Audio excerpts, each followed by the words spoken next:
ہے نماز میری. اب آپ کو بھی یہ سوچنا ہے کہ آپ کی نماز کتنی قضا ہے اور کتنی ادا ہے. نماز میری قضا نہیں ہے. آپ کی شہادت کے بعد اب تک کا جو وقت تھا یہ مقام استقامت تھا. آقا امام حسین کے غلاموں نے زمانے میں رخ پلٹ دیے ہیں حالات کے اپنی کرامتوں کے ذریعے، لیکن میدان کربلا میں کرامت دکھایا ضرور تاکہ دنیا یہ نہ کہے کہ نبی کا شہزادہ خالی تھا. بتانا بھی تھا، کرامت بھی دکھائی، لیکن ایسی کرامت نہیں دکھائی کہ جس سے یزیدیوں کے ہاتھ شل ہو جائیں، ان کے عقل معوف ہو جائیں. میدان کربلا میں آقا امام حسین تلوار گھمائے اور 22,000 کا لشکر جرار یوں ہی کٹتا ہوا نظر آئے. ایسی کرامت نہیں دکھائی. کرامت دکھائی جس نے آگ کے لیے کہا تھا کہ حسین تم نے جہنم کی آگ کو دنیا ہی میں قبول کر لیا ہے. آقا نے اس کے لیے بد دعا فرمائی تو دہکتے انگاروں میں جل گیا. جس نے پیاس کا تانا دیا آقا امام حسین نے اس کے لیے زبان ہلائی تو وہ پیاسا ہی تڑپ تڑپ کر کے مر گیا. کرامت دکھائی تاکہ دنیا یہ دیکھ لے کہ حسین کا ہاتھ کرامتوں سے خالی نہیں ہے. لیکن آقا حسین مقام استقامت پر تھے. دنیا والوں کو درس دینا تھا کہ دین پر آنچ آ جائے تو گھبرانا مت. حسین کا کردار اپنانا، راہ خدا میں نکلنا، اور اس کا بھی غم نہ کرنا کہ اونو محمد بچے ہیں. اس کا بھی غم نہ کرنا کہ قاسم و علی اکبر جوان ہیں. اس کا بھی غم نہ کھانا کہ علی اصغر ننھے ہیں. جی نہیں، وقت آ جائے تو راہ خدا میں سب کچھ نچھاور کر کے حسینیت کو زندہ کر دینا اور زمانے کو بتا دینا ہم نقش قدم حسین پر ہیں. ہم نقش قدم حسین پر ہیں. وہ مقام استقامت تھا. اب جب استقامت کی منزل پوری ہو گئی، عزیمت کے راستے سے گزر گئے آقا امام حسین اور ان کے رفقا، تو اب وہ منزل ہے جب ظالموں کو بتایا جائے گا کہ تم نے جو کیا وہ غلط کیا. احساس دلایا جائے گا کہ تم باطل پر تھے، حسین حق پر تھے. اب ان کے سامنے جو منزل ہے وہ منزل ان کے لیے عبرت کی ہے. ظالموں کے لیے اب ہر لمحہ کس کا ہے؟ اب ان کے لیے عبرت کا لمحہ ہے. افسوس کریں تو نہیں ہونے والا، توبہ کریں تو قبول نہیں ہونے والی، اس لیے کہ ان کے ہاتھ خون نبوت سے آلودہ ہیں، خون ابن رسول سے آلودہ ہے ان کے ہاتھ. اب وہ توبہ بھی کریں تو یقیناً ان کی توبہ اب قبول ہونے والی نہیں ہے. انہوں نے اپنے مقدر میں وہ لکھ لیا جو ان کا آخری ٹھکانہ ہے. آقا امام حسین کی شہادت کے بعد انہیں چین نہیں آیا تو امام کے جسم کے ایک ایک کپڑے اور ایک ایک ساز و سامان کو لوٹ لیا. وہ تھے ہی لالچی کتے. آپ کے جسم کے کپڑوں پر کس نے قبضہ کیا؟ آپ کی انگوٹھی، آپ کا لبادہ، آپ کا صافہ، آپ کا جبہ، آپ کا سروال مبارک، آپ کی جوتیاں، آپ کی انگوٹھی، آپ کی ڈھال، آپ کی تلوار، آپ کا نیزہ، ایک ایک چیز پر قبضہ کیا گیا. سر امام الگ کیا گیا، نیزے میں اس کو لگا کر بلند کیا گیا، اور پھر میدان کربلا میں جس میں امام حسین پر لفظ زبان پر نہیں آتا، گھوڑے دوڑائے گئے. کیا دوڑائے گئے؟ گھوڑے دوڑائے گئے. ادھر گھوڑے دوڑائے جا رہے ہیں، ادھر جلال قہاری، جلال جباری، اللہ رب العزت کا جلال. افق سرخ ہو گیا، افق لال ہو گیا. بعض تاریخوں میں ہے کہ اندھیرا چھا گیا. اگر یہ نہ بھی ہو تو آگے آنے والی منزلیں آپ کو خود بتائیں گی، اور عاشقان حسین کے دلوں میں کچھ نہ کچھ تسلی آئے گی کہ آقا امام حسین کی شہادت کے بعد اللہ رب العزت نے ان سے کس طرح سے چن چن کر کے ایک ایک سے اللہ رب العزت نے انتقام لیا ہے. کس طرح چن چن کر کے انتقام لیا ہے. خیمے جلا دیے، خانوادہ نبوت کی بہو بیٹیوں کی چادریں چھین لی، جو ملے وہی غنیمت۔ دن ڈھل رہا ہے، رات ہو گئی، جسے عرف عام میں شام غریبہ کہا جاتا ہے، اس کا منظر تو سامنے نہیں لایا جا سکتا اور تمام مناظر کو کھینچا بھی نہیں جائے گا، اس لیے کہ اس وقت میں اس کا محل نہیں ہے اور میں اس کو لانا بھی نہیں چاہ رہا ہوں، لیکن اتنی بات تو آپ غور سے سوچ سکتے ہیں، دل و دماغ میں لا سکتے ہیں کہ ایک بھی شہید کا سر اس کے جسم کے ساتھ موجود، سر تو شامیوں کے پاس ہے، کوفیوں کے پاس ہے، ابن زیاد کے پاس ہے، اور آقا امام حسین کے سر مبارک کو تو کربلا ہی سے روانہ کر دیا گیا ہے، یہ خبر پہنچانے کے لیے ابن زیاد کے پاس خولی کے ہاتھ کہ میدان کربلا ہم نے سر کر لیا۔ رات کیسے گزری ہوگی خانوادہ نبوت کے افراد کی، اس کا بھی آپ اندازہ لگائیے گا۔ ادھر تو جشن ہے، ادھر طرب ہے، ادھر خوشی کے شادیانے بج رہے ہیں، کھانا پک رہا ہے، کھایا جا رہا ہے، اور یہاں بغیر خیمے کے کھلے آسمان کے نیچے میدان کربلا میں خانوادہ نبوت کے افراد اس حال میں ہیں کہ جن لاشوں کے پاس وہ بیٹھے ہیں، ان لاشوں کے سروں پہ، ان لاشوں کے جسموں پہ سر نہیں ہے، سر نہیں ہے۔ اگر سر ہوتا، پورا جسم نہ ہوتا، تب بھی تسلی ہو جاتی، لیکن یہاں تو سر ہی نہیں ہے، سر ہی نہیں ہے۔ رات گزری، بعض تاریخوں میں دوسرا دن بھی وہی، تیسرا دن بھی وہی، تیسرے دن اپنے تمام مرداروں کو گاڑ کر، بظاہر تو جنازہ بھی پڑتا ہے، قبر بھی کھدتی ہے، ان کو قبروں میں دفن بھی کر رہا ہے، لیکن حقیقت یہ ہے ان تمام مرداروں کو جو مجاہدین اسلام آقا حسین اور ان کے ہمراہیوں کے ہاتھوں سے قتل ہوئے ہیں، ان سب کو دفن کرتا ہے، گاڑتا ہے، انہیں اعزاز دیتا ہے، انہیں عزت دیتا ہے، اور اللہ رب العزت نے ابتدا سے انتہا تک جن کے لیے عزتیں رکھی ہیں، ان کی لاشوں کو بے گور و کفن چھوڑ دیتا ہے۔ اللہ رب العزت کو بھی یہ گوارا نہ رہا ہوگا کہ ان ظالموں کے ہاتھوں میرے ان محبوبین کے لاشوں کو زمین میں رکھا جائے، اس لیے شاید انہیں توفیق بھی نہ ملی۔ تیسرے دن اس انداز سے وہ چلا ہے کہ گھوڑوں کی، اونٹوں کی ننگی پیٹھوں پر، کوئی ہودج نہیں، کوئی مخمل نہیں، کوئی زین اور کوئی کاٹھی نہیں، بلکہ ننگی پیٹھوں پر خانوادہ نبوت کی عورتوں کو بٹھایا جا رہا ہے، اور آقا امام زین العابدین جو بیمار ہیں، اول دن سے آپ سنتے ہوئے چلے آئے ہوں گے کہ گشی پہ گشی بخار کی وجہ سے آ رہی ہے، کمزور بھی ہیں، ایسے عالم میں ان کے پیروں میں بیڑیاں، ہاتھوں میں ہتھکڑیاں، اور چلنے والے اونٹوں کی نکیلیں یعنی مہاریں آقا امام زین العابدین کے ہاتھ میں دے دی جاتی ہے۔ کیسی مظلومیت ہے اور کیسا ظلم ہے، کیسا صبر ہے اور کیسا ظالم ہے۔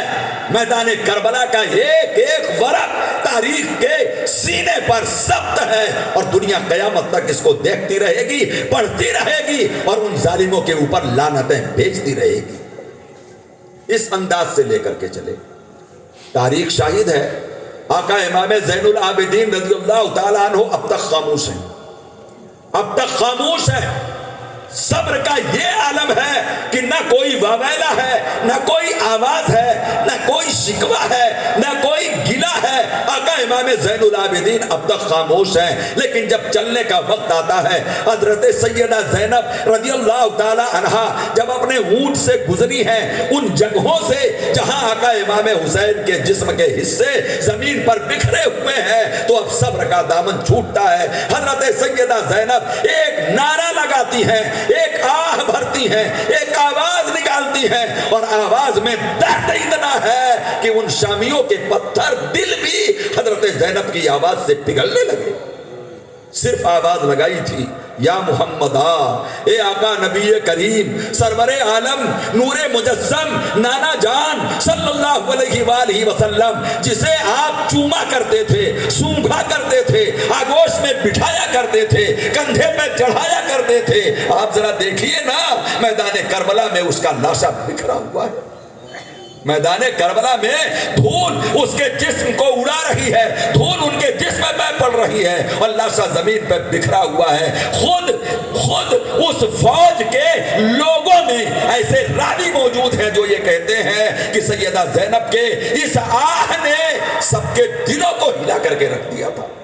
حضرت آقا امام زین العابدین رضی اللہ تعالیٰ عنہ کی آواز نکلتی ہے، ارشاد فرماتے ہیں ان دیاری حسبا یومن الى بیت الحرم بلغ سلامی روضتن فیہ النبی المحترم۔ اے ہوا، ہمارے پاس کوئی قاصد تو نہیں ہے جسے ہم بارگاہ مصطفیٰ میں بھیج سکیں، ہماری مظلومی کی داستان بارگاہ مصطفیٰ میں تو ہی جا کر کے سنا دینا، تو ہی جا کر کے سنا دینا۔ اس طریقے سے یہ قافلہ وہاں سے روانہ ہوتا ہے۔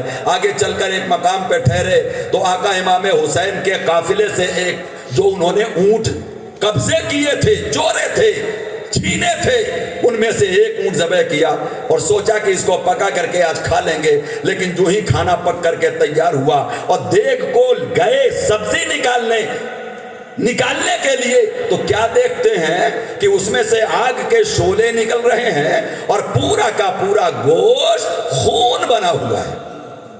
پورا گوشت، یہ نشانیاں ہیں عبرت کی جو انہیں دکھائی جا رہی تھی کہ تمہارا رب تم سے ناراض ہے، جس کو تم نے شہید کیا ہے رب العزت تو اسی سے راضی ہے، رب العزت تو اسی سے راضی ہے۔ ادھر خونی پہلے ہی روانہ ہو گیا تھا کوفے کے لیے، کوفے کے باہر ہی اس کا مکان، سب سے پہلے اپنے مکان پہ چلا گیا۔ اب ذرا عبرت دیکھیے اور تازیانہ قدرت دیکھیے جو ان کے سروں پہ پڑ رہے ہیں اور پڑھتے ہی رہیں گے اور قیامت تک پڑھیں گے، اور جو میدان محشر اور جہنم میں پڑھیں گے وہ عذاب الگ ہے۔ خولی پہلے روانہ ہوا، اپنے گھر گیا، اپنے گھر گیا تو رات تھی، تو تنور جس میں نان بنایا جاتا ہے آگ جلا کر اس میں اس نے سر مبارک کو کپڑے میں لپیٹ کے رکھ دیا۔ رات ہوئی، بیوی اٹھی تہجد کے وقت تو دیکھا کہ تنور میں سے آگ کا شعلہ نکل رہا ہے، یعنی آگ کی شعائیں نکل رہی ہیں، لپٹیں نکل رہی ہیں، یعنی ایک نور سا نکل رہا ہے، اجالا ہو رہا ہے۔ قریب جانا چاہ رہی ہے کہ میں نے تو رات آگ بجھا دی تھی، اس میں سے یہ روشنی کیسے آ رہی ہے؟ اتنے میں کیا دیکھتی ہے کہ 4 عورتیں اترتی ہیں اور تنور کے پاس آ کے بیٹھ جاتی ہیں اور کوئی چیز اندر سے باہر نکالتی ہیں، اور پھر اس کے بعد میں غمناک آوازیں آتی ہیں۔ آنے والیاں اتنی پاکیزہ ہیں، چہرے اتنے روشن ہیں، کردار اتنا نرالا ہے، لیکن آنے کے بعد ان چاروں میں سے 2 نے باری باری سے اپنے سینے سے اس چیز کو اپنے سینے سے لگایا ہے جو تنور میں رکھا ہوا ہے۔ یہ میں دیکھ رہی ہوں، رونے کی آواز آ رہی ہے، یہ میں سن رہی ہوں، لیکن میں وہاں تک پہنچ نہ سکی۔ جب میں نے یہ منظر دیکھا تو میں بے ہوش ہو کر کے زمین پہ گر گئی۔ جب میں نے یہ منظر دیکھا تو دیکھتے ہی دیکھتے اچانک ہماری نظروں سے وہ عورتیں غائب ہو گئیں۔ میں آگے بڑھی، تنور کے پاس گئی، ہاتھ اندر ڈالا، اس میں سے پوٹلی باہر نکالا تو یہ دیکھ کے میں حیرت میں ہوں کہ یہ سارا نور اسی سے باہر آ رہا ہے جو آسمانوں تک پہنچ رہا ہے۔ کہاں تک پہنچ رہا ہے؟ آسمانوں تک۔ کہتی ہے کپڑا ہٹایا، جب میں نے شکل پہ نظر ڈالی تو میں نے کوفے کی سرزمین پر کتنی مرتبہ آقا امام حسین کا زیارت کی تھی، اپنی نظروں سے دیکھا تھا، اس لیے میں نے فوراً پہچان لیا۔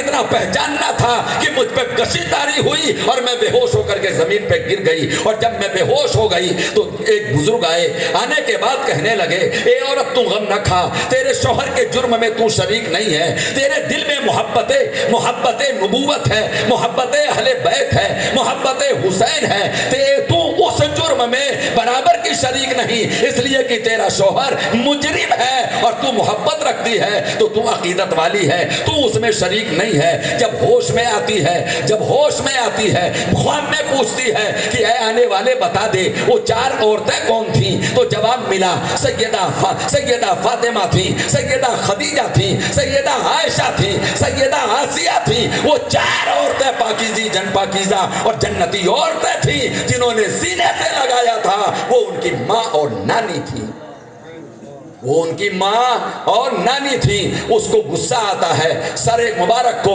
ایک پاکیزہ جگہ پر وہ رکھ دیتی ہے، اپنے شوہر کو جا کر جھجوڑ کے جگاتی ہے، خولی سے کہتی ہے وہ تو کہتا ہے کہ حکومت کے باغی کا سر لینے کے لیے گیا تھا، تو کہتا ہے حکومت کے باغی سے جنگ کرنے کے لیے گیا تھا، یہ کیوں نہ کہہ رہا ہے کہ تم نے اپنے نبی کے نواسے کو قتل کیا ہے، تم نے بہت بڑا جرم کیا ہے، اس لیے آج سے میرا تیرا رشتہ ختم ہے، ختم ہے۔ اور دوپٹہ اوڑھا اور گھر سے وہ باہر نکلتی چلی گئی۔ اس کا نام نوار یا نور تاریخوں میں آتا ہے۔ اس کے بعد تاریخ بتاتی ہے کہ اس عورت کو کسی نے نہ دیکھا، یہ چلاتا رہا خولی کہ میں اجڑ جاؤں گا۔ کہا تو نے فاطمہ کا باغ اجاڑا ہے، تب تجھے شرم نہ آئی، آج اپنے گھر کے اجڑنے کا تجھے خیال آ رہا۔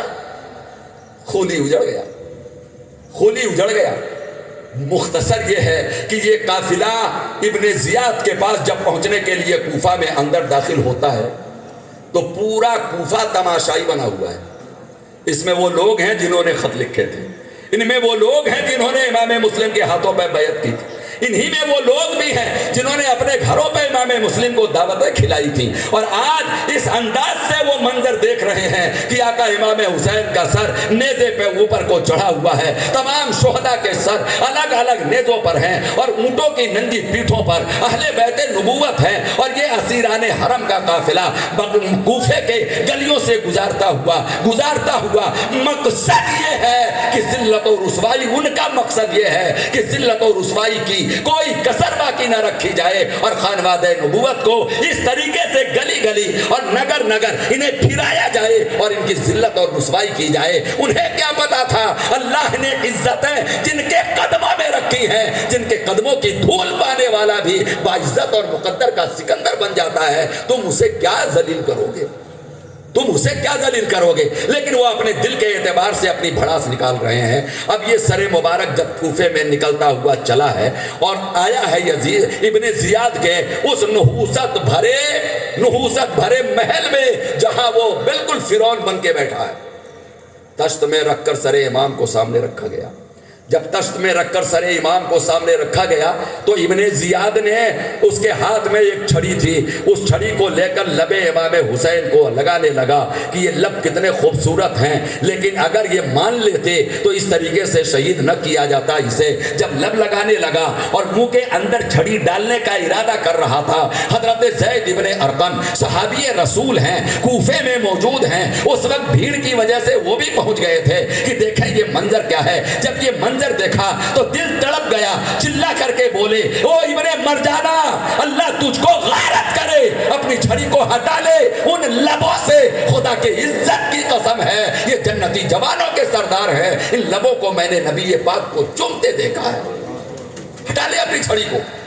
غصے میں تل ملا گیا، اس لیے کہ بھرے دربار میں جب بے عزتی ہوتی ہے تو وہ سہن نہیں ہوتی ہے۔ ابن زیاد گھبرا گیا، کہنے لگا ہے بڈھے، اگر تیرے بڑھاپے کا مجھے خیال نہ ہوتا تو میں تیری گردن مار دیتا۔ آپ نے فرمایا کہ تو میرے بڑھاپے کا خیال کر رہا ہے کہ میں صحابی رسول ہوں، نسبت رسول ہے میرے پاس، یہ خیال کیوں نہیں کیا تو نے کہ یہ خون رسول ہے، صدق رسول ہے؟ تجھے صحابی رسول اور بڑھاپے کا تو خیال ہے، لیکن نسبت مصطفیٰ کا تیرے دل میں کوئی خیال نہیں ہے۔ پھر آپ نے توجہ عوام کی طرف فرمائی، کہا لوگوں ذرا دیکھو اس ابن مرجانہ ظالم کو جو شریفوں کو قتل کرتا ہے اور ظالموں کی پیروی کرتا ہے۔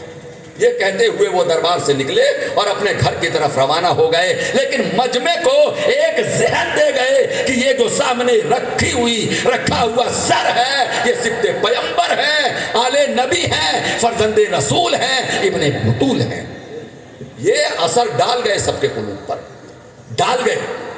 آقا امام زین العابدین رضی اللہ تعالیٰ عنہ بھی وہیں موجود، حضرت سیدہ زینب کو بھی کھڑا کیا گیا ہے اسی بھرے دربار میں، اور بدتمیز بولتا ہے کہ اگر اس نے میری بات مان لی ہوتی، یہ غلط تھا، یعنی معاذ اللہ اس کے لفظ ہیں، یہ جھوٹا، اس کا باپ جھوٹا، اگر اس نے میری بات مان لی ہوتی تو آج یہ نوبت نہ آتی، بیعت کر لیتا یزید کی تو آج یہ نوبت نہ آتی۔ حضرت سیدہ زینب سے رہا نہ گیا، آپ نے فرمایا اللہ تجھے غارت کرے، خدا کے عزت کی قسم ہے کہ عزت ہمارے لیے ہے، تطہیر کی آیت ہمارے لیے ہے، خون رسول ہم ہیں، ہمارا باپ سچا، ہمارا بھائی سچا، ہمارا خاندان سچا، اور تو جھوٹا، تیرا باپ جھوٹا۔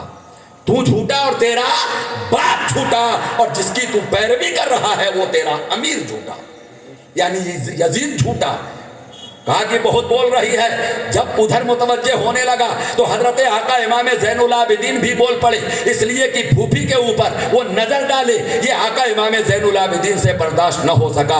آپ نے کہا او ابن زیاد، تو میرے باپ کو جھوٹا کہتا ہے کذاب، اور تو جھوٹا کہتا ہے میرے دادا علی کو؟ کان کھول کے سن لے کہ جو تو زبان سے کہہ رہا ہے کیا تیرا دل بھی اس کی گواہی دے رہا؟ حقیقت یہ ہے کہ سچائی ہمارے گھر سے نکلی ہے، صداقت ہمارے گھر سے نکلی ہے۔ جو ہمارے در سے گزر جائے ہم اسے بھی صداقت کی بھیک دے دیتے ہیں، ہم اسے بھی سچائی کے راستے پہ چلا دیتے ہیں۔ تو جھوٹا ہے، تیرا باپ جھوٹا ہے، اور تیرا امیر جھوٹا ہے۔ دل ملا کے کہنے لگا یہ جوان کون ہے؟ شمر نے بتایا کہ یہ حسین کا بیٹا سجاد ہے، زین العابدین ہے۔ کہا میں تو یہ چاہتا تھا، معاذ اللہ، میں تو یہ چاہتا تھا کہ میدان کربلا میں حسین کی آل کا ایک بچہ نہ بچے۔ اس کو کیسے تم نے چھوڑ دیا؟ لے جاؤ اور اسے بھی لے جا کر کے باہر قتل کر دو۔ حضرت سیدہ زینب نے جب یہ منظر دیکھا، جلاد اٹھنے کا ارادہ کر رہا ہے، آپ آگے آ کر کے کھڑی ہو گئی اور آپ نے فرمایا او ابن زیاد، ایک بات کان کھول کے سن لے، ہم عورتوں کا اس بچے کے سوا کوئی محرم نہیں ہے۔ اگر تو اسے قتل ہی کرنا چاہتا ہے تو اس سے پہلے ہمارے سروں پہ، ہماری گردنوں پہ تلوار چلا دے۔ اس کا غصہ رکا تو کیا، لیکن یہ ہے کہ جب عورت سامنے آ گئی اور وہ بھی حضرت سیدہ زینب رضی اللہ تعالی عنہ، تو خطرہ تو یہ بھی تھا کہ یہ کوفی ہی تو ہیں جو رنگ بدلتے ہیں، ابھی ان کا رنگ ہمارے ساتھ ہے، کہیں ایسا نہ ہو کہ یہ رنگ واپس پلٹا کھا جائے۔ اس لیے اس وقت میں وہ رکا۔ اس نے کہا مسند لگائی جائے، مسجد میں بھیڑ اکٹھی کی جائے اور میں وہاں خطبہ دوں گا۔ پھر وہاں خطبہ دینے کے لیے ممبر پہ چڑھا، ابھی دو چار لفظ ہی بول پایا تھا، کذاب کہنے لگا آقا امام حسین کو، کذاب کہنے لگا لوگوں کے سامنے حضرت مولا علی کو۔ حضرت عبداللہ ابن عفیف صحابی رسول ہیں، نابینا ہیں، مسجد کے اندر موجود ہیں، کھڑے ہو گئے اور ارشاد فرمایا کہ صدیقین کے ممبر پہ کھڑا ہو کر تو جھوٹ بول رہا ہے، کیا ڈرتا نہیں کہ اللہ رب العزت کہہ رہا ہوں غضب کی بجلی گرا دے تجھ پر؟ کیا اسی بات کا انتظار ہے کہ اللہ رب العزت تجھ پر اپنے قہر اور غضب کی بجلی گرا دے؟ اتر ممبر مصطفیٰ سے، تیرے جیسے جھوٹے کو ممبر رسول پر چڑھنے کا حق نہیں ہے۔ پھر بھرے مجمع میں اس کی بے عزتی ہو رہی ہے۔ اس نے کہا پکڑ لو اسے، کون ہے؟ لوگوں نے کہا عبداللہ ابن عفیف ہیں، ازدی ہیں، رضی اللہ تعالیٰ عنہ، صحابی رسول ہیں، کہا انہیں قتل کر دو۔ لیکن ان کے چاہنے والے بھی وہاں موجود تھے، آڑے آ گئے اور اس کے ماننے والوں نے کہا کہ امیر اگر تم نے عبداللہ کو قتل کر دیا تو یہی سارا نقشہ بدل جائے گا، اب تک جو جیت تیرے ہاتھوں میں ہے وہ جیت پھر حسین کے ہاتھوں میں چلی جائے گی، چھوڑ دے انہیں۔ بعض مورخین فرماتے ہیں کہ اس وقت تو چھوڑ دیا، لیکن رات کی تاریکی میں گھر سے اٹھوا کر کے حضرت عبداللہ ابن عفیف کو، ایک اور محب حسین کو، اسی کوفہ کی زمین پر شہید کر دیا گیا۔ حضرت امام مسلم کی شہادت، حضرت ہانی ابن عروہ کی شہادت، حضرت قیس کی شہادت، جو قاصد بن کر کے پہنچے تھے، حضرت امام مسلم کی روایتوں کی بنیاد پر ان کے دو بچوں کی شہادت، اور اب عبداللہ ابن عفیف کی شہادت اسی سرزمین کوفہ میں محبت امام حسین رضی اللہ تعالیٰ عنہ میں ہو جاتی ہے۔ مختصر یہ کہ 3 دن تک سر حسین کو اس نے کوفے کے چوراہے پہ لٹکا کے رکھا، گلی گلی میں اس کا گشت کرایا۔ آقا امام حسین رضی اللہ تعالیٰ عنہ کے سر مبارک کو جس وقت وہ چھڑی مار رہا تھا، لب دیکھ رہا تھا، اس وقت اس کے دل میں کیا خیال آیا؟ سر امام کو اس نے دشت سے اٹھایا، قریب کر کے یوں دیکھنے لگا، ہاتھ میں زلزلہ آیا، ہاتھ کانپنے لگا، ہاتھ میں لرزش آئی۔ نادان آئے گی، اسی کا نام ہے کہ جب شیر ہوتا ہے تو کٹ جانے کے بعد بھی وہ شیر ہی رہتا ہے۔ ہیبت حسین سے کانپنے لگا، جب کانپنے لگا تو گھبرا کر کے اس نے اپنی آگوش میں، اپنے گود میں سر امام کو رکھ دیا۔ آقا امام حسین اور آپ کے ہمراہیوں کی یہ زندہ کرامت تھی کہ مرنے کے بعد، شہادت کے بعد، اتنا دن گزر جانے کے بعد بھی اب تک ان کے گلوے مبارک سے خون کے قطرے ٹپک رہے تھے۔ اب بھی خون تازہ تھا. ایک قطرہ گلوے حسین سے نکلا, اس کے کپڑوں کو چیرتا ہوا ران میں گھسا, ران کو چیرتا ہوا تخت پہ گرا, تخت کو چیرتا ہوا زمین پہ پہنچا, زمین کو چیرتا ہوا غائب ہو گیا. کیا زمین کو چیرتا ہوا؟ ایک قطرہ جو گلوے آقا امام حسین سے گرا, اس نے ابن زیاد کو اس عذاب میں مبتلا کر دیا کہ وہ ناسور بن گیا. لاکھ علاج کے بعد اس کا کوئی علاج نہ ہو سکا, اور بدبو اتنی نکلتی کہ جنہیں اپنا کہہ رہا تھا وہ اپنے بدبو کی وجہ سے اس سے دور ہو گئے. اتنی بدبو آتی. تاریخ دا فرماتے ہیں کہ مشک رکھتا تھا, مشک ملتا تھا. ابراہیم ابن مالک اشتر نے جب اسے قتل کیا تھا تو جسم بکھرا پڑا تھا, اس کا بھی اس وقت میں اس کو اسی زخم سے پہچانا تھا ابراہیم نے, جو مختار ثقفی کا ایک سپہ سالار تھا جس نے انتقام کربلا لیا تھا. جب ابراہیم نے اس کو مارا اور اس کو مرا وہ لوگوں کے ساتھ, تو اسی زخم کی وجہ سے پہچانا گیا کہ یہ ابن زیاد ہے, یہ ابن زیاد ہے. آقا امام حسین رضی اللہ تعالیٰ عنہ کے سر مبارک اور آپ کے آوان و انصار کے سر مبارک کو جو شہید ہوئے تھے کربلا میں, نیزوں پہ سوار, نیزوں پہ چڑھا دیا گیا, اور 5000 کا لشکر, بعض روایتوں میں 10,000 کا لشکر شمر کے حوالے کر کے ابن زیاد نے اب اپنے سر سے یہ بلا ٹالی کہ جلدی سے جلدی یہ ملک شام پہنچ جائے تاکہ میری ذمہ داری پوری ہو جائے اور میں اپنے ذمہ داری میں کھڑا اتر جاؤں. ایسا نہ ہو کہ امام حسین کی شہادت کی خبر عام ہو جائے, بغاوت چھڑ جائے اور یہ سر یزید کے دربار تک نہ پہنچ سکے. اس لیے اس نے 5000 کا لشکر, بعض روایتوں میں 10,000 کا لشکر سیفٹی کے لیے دے کر ان اسیران حرم کو, جو مختصر سا قافلہ ہے, بقیہ تو نیزوں پہ چڑھے ہوئے ہیں, اس طریقے سے لے کر کے یہ قافلہ ملک شام کے لیے روانہ کر دیا گیا. اب ذرا سا آپ دیکھو, یہ قافلہ آگے بڑھا, آگے بڑھنے کے بعد ایک گرجا آیا, اس گرجا کے دروازے, اس گرجا کی دیوار سے لے جا کر کے سر امام کو اور تمام شہداء کے سروں کو دیوار سے لگا کر کھڑا کر دیا گیا. ابھی انہوں نے کھڑا کیا ہی تھا اور اپنے ٹھہرنے کا انتظام سوچ رہے ہیں. اس سے پہلے کیا دیکھتے ہیں کہ دیوار کلیسا پھٹی, اس میں سے ایک ہاتھ نکلا, ہاتھ میں لوہے کا قلم تھا. لوہے کے قلم نے گلوے امام حسین سے ٹپکنے والے خون میں قلم کو تر کیا اور دیوار کلیسا پر لکھ دیا, اترجو امت قتلت حسینہ شفاعت جد ہی یوم الحساب.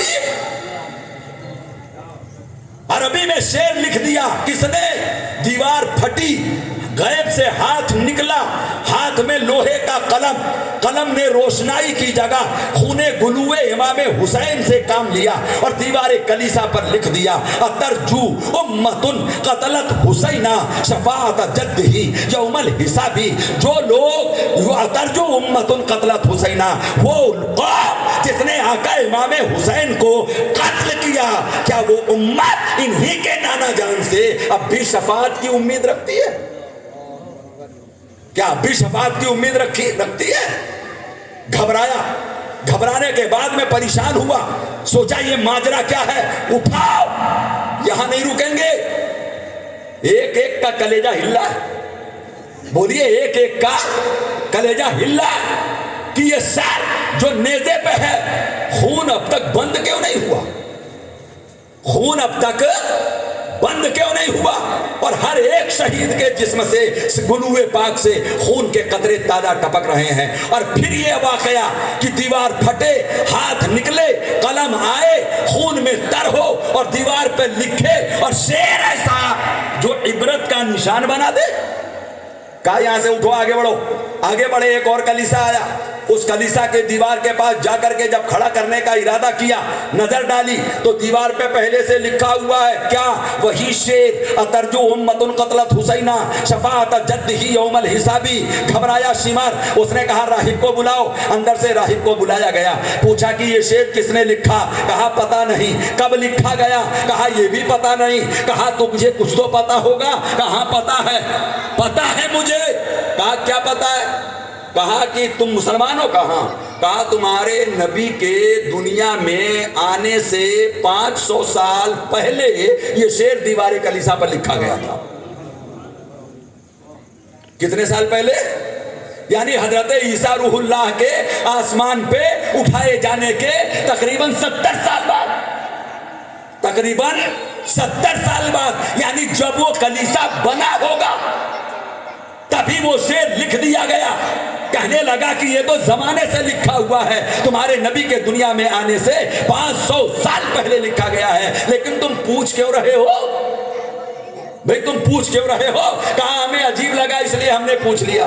کہا اچھا چلیے یہی بتا دیجئے کہ یہ سر کن کے ہیں؟ کہا یزید کے باغیوں کے، ہم ان کو جنگ میں فتح کر کے اور جنگ میں ہرا کر سر کاٹ کر اپنے دربار، اپنے خلیفہ کے دربار میں لے کے جا رہے ہیں۔ کہا لیکن ایک بات تو بتاؤ، یہ جو سب سے بڑا نیزہ ہے اور یہ جو بڑا خوبصورت چہرہ ہے یہ کون ہے؟ اس کا نام بتاؤ، یہی اس قافلے کا امیر لگتا ہے۔ کہا ہاں یہی امیر ہے۔ کہا تو نام بتا دو۔ کہا اس کا نام حسین ہے۔ کہا لیکن حسین کسی کے بیٹے ہوں گے، عرب کا طریقہ ہے کہ جب بیٹے کا نام لیا جاتا تو پہچان کے لیے باپ کا نام لیا جاتا۔ خالد ابن ولید، سعد ابن وقاص، عثمان ابن عفان، عمر ابن خطاب، محمد ابن عبداللہ، یہ عرب کا دستور تھا۔ اس نے کہا یہ کیوں نہیں بتاتے اس کا باپ کون ہے؟ کہا علی۔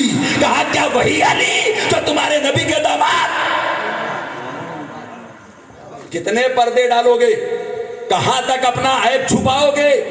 تمہارے مقدر میں تو ذلت لکھی جا چکی ہے۔ کہا وہی علی جو تمہارے نبی کے داماد ہیں۔ کہا وہی علی۔ کہا تو نہ ہنجارو یہ کیوں نہیں کہتے کہ یہ سر تمہارے نبی کے نواسے کا ہے؟